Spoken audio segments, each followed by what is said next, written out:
Disney Cinderella की कहानी एक समय की बात है। किसी राज्य में एक व्यापारी रहा करता था। उस व्यापारी की एक छोटी सी बेटी थी जिसका नाम था एला।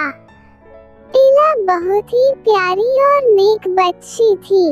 उसके पिता उससे बहुत प्यार करते थे और उसकी सारी जरूरतें पूरी करते थे। लेकिन एला की जिंदगी में एक चीज की कमी थी, वह थी उसकी माँ जो उसे छोड़कर भगवान के घर चली गई थी। एला की इस कमी को पूरा करने के लिए उसके पिता ने दूसरी शादी कर ली। एला की नई माँ की 2 बेटियां थीं। वो बहुत खुश थी कि माँ के साथ साथ उसे बहनें भी मिल गई थी। दोनों बहनें बहुत घमंडी थी, लेकिन एला उनसे प्यार करती थी और अपनी नई माँ को भी बहुत चाहती थी। एला की खुशियाँ ज्यादा दिन टिक नहीं पाईं। एक दिन जब उसके पिता अपने काम से किसी दूसरे शहर गए, तो फिर कभी वापस नहीं आए। एला पर तो मानो मुश्किलों का पहाड़ टूट गया हो। पिता का साया सर से उठते ही उसकी माँ और बहनें उसके घर की मालकिन हो गई और एला के साथ नौकरों जैसा बर्ताव करने लगी। उन्होंने घर के सारे नौकरों को निकाल दिया और अब एला ही घर का सारा काम करती। उसकी बहनों ने तो उसका कमरा भी उससे छीन लिया और उसे एक कोठरी में रहने के लिए छोड़ दिया। एला अपनी बहनों के पुराने कपड़े और जूते पहनती, सारा दिन उनके काम करती। कभी कभी तो एला इतनी थक जाती कि अंगीठी के पास ही सो जाती। अक्सर एला जब सुबह उठती तो अंगीठी की राख सिंडा उस पर पड़ी होती। उसकी बहनें उसे सिंड्रेला कह के चिढ़ाती और इस तरह उसका नाम एला से सिंड्रेला हो गया। एक दिन राज्य में ऐलान हुआ कि महल में एक बहुत बड़ा आयोजन है और राज्य की सभी लड़कियों की बुलाया गया है ताकि राजकुमार अपनी पसंद की लड़की से शादी कर सके। राज्य की सारी लड़कियां बहुत खुश और उत्साहित थीं। सिंड्रेला और उसकी बहनें भी अपनी किस्मत आजमाने को बेचैन थीं। लेकिन फिर सिंड्रेला की ये खुशी उसकी सौतेली माँ को रास नहीं आई और उसने सिंड्रेला को महल में जाने से मना कर दिया। बेचारी सिंड्रेला दुखी मन से फिर अपने काम में लग गई और सोचती रही कि इस वक्त उसकी बहनें क्या कर रही होंगी और राजकुमार देखने में कैसा होगा। सिंड्रेला जब इन ख्यालों में खोई हुई थी, तभी वहाँ एक जादूगरनी आई। उसने सिंड्रेला को दुखी देखा तो उसकी मदद करनी चाहिए। सिंड्रेला ने सारी बात जादूगरनी को बताई। जादूगरनी ने सिंड्रेला से कहा, ओह प्यारी सिंड्रेला, मैं तुम्हारी मदद कर सकती हूँ।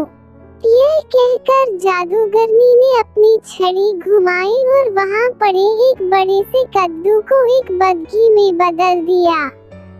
वही 4 चूहे उछल कूद मचा रहे थे। जादूगरनी की नजर उन पर पड़ी तो उसने चूहों को घोड़ा बना दिया। अब जरूरत थी एक कोचवान की। जादूगरनी ने चारों तरफ नजर घुमाई तो उसे एक मेढक दिखा और उसे कोचवान में बदल दिया। सिंड्रेला यह सब देख हैरान हो रही थी कि तभी जादूगरनी उसकी तरफ मुड़ी और अपनी जादू की छड़ी घुमा दी और पलक झपकते ही सिंड्रेला के मटमैले और फटे हुए कपड़े साफ और सुंदर हो गए।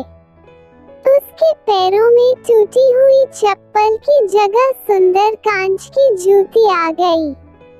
अब सिंड्रेला महल में जाने के लिए तैयार थी। जादूगरनी ने सिंड्रेला को विदा करते हुए कहा, बेटी तू अपनी इच्छा पूरी कर ले, लेकिन याद रखना रात 12 बजते ही यह सारा जादू खत्म हो जाएगा। जब महल पहुंची तो सबकी नजरें उसी को देखने लगी। वो बहुत ही सुंदर लग रही थी। राजकुमार ने जब उसके साथ डांस करना चाहा तो सिंड्रेला की सौतेली बहनों के साथ साथ वहां मौजूद सभी लड़कियां सिंड्रेला से जलने लगी, लेकिन कोई सिंड्रेला को पहचान नहीं पाया।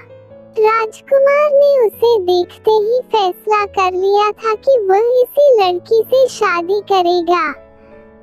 सिंड्रेला भी राजकुमार की आंखों में ऐसी डूबी कि उसे जादूगरनी की बात याद ही नहीं रही। देखते ही देखते 12 बज गए। घंटी बजते ही सिंड्रेला को याद आया कि 12 बजे जादू खत्म हो जाना था। सिंड्रेला बिना राजकुमार से कुछ कहे वहां से भाग निकली। वो नहीं चाहती थी कि राजकुमार उसे उसके पुराने गंदे कपड़ों में देखे और उससे नफरत करे। भागते वक्त सिंड्रेला की कांच की एक जूती महल में ही छूट गई जो राजकुमार ने उठा ली। राजकुमार ने बहुत कोशिश की सिंड्रेला को ढूंढने की, लेकिन वो उसे कहीं नहीं मिली। सबने राजकुमार से उसे भूल जाने को कहा, लेकिन राजकुमार सिंड्रेला को भूल नहीं पा रहा था। आखिरकार सारे राज्य में ऐलान हुआ कि जिस लड़की के पैरों में वो जूती आएगी राजकुमार उसी से शादी करेंगे। राज्य में तो जैसे तूफान आ गया था। हर लड़की राजकुमार से शादी करना चाहती थी। सभी लड़कियां अपने आप को उस कांच की जूती की मालकिन बताने लगी। लड़कियों के घर जा जाकर उन्हें जूती पहनाई गई, लेकिन उनमें से किसी को भी वो पूरी नहीं आई। आखिर में सिंड्रेला की बहनों की बारी आई। दोनों ने हर कोशिश की जूती पहनने की, लेकिन कोई फायदा नहीं हुआ। अब सबकी नजरें सिंड्रेला पर रुक गईं। सिंड्रेला ने जब उसे पहना तो वह जूती उसके पैर में आ गई जैसे उसी के लिए बनी हो। सिंड्रेला की सौतेली माँ और बहनें हैरान और परेशान हो गईं। किसी को भी उम्मीद नहीं थी कि वो सुंदर लड़की सिंड्रेला हो सकती है। राजकुमार ने जब सिंड्रेला से शादी के लिए पूछा तो सिंड्रेला ने खुशी खुशी हाँ कर दी। अगले ही दिन बड़ी धूमधाम के साथ सिंड्रेला की शादी राजकुमार से हो गई। राजकुमार और सिंड्रेला एक दूसरे के साथ बहुत खुश थे और एक दूसरे को बहुत चाहते थे।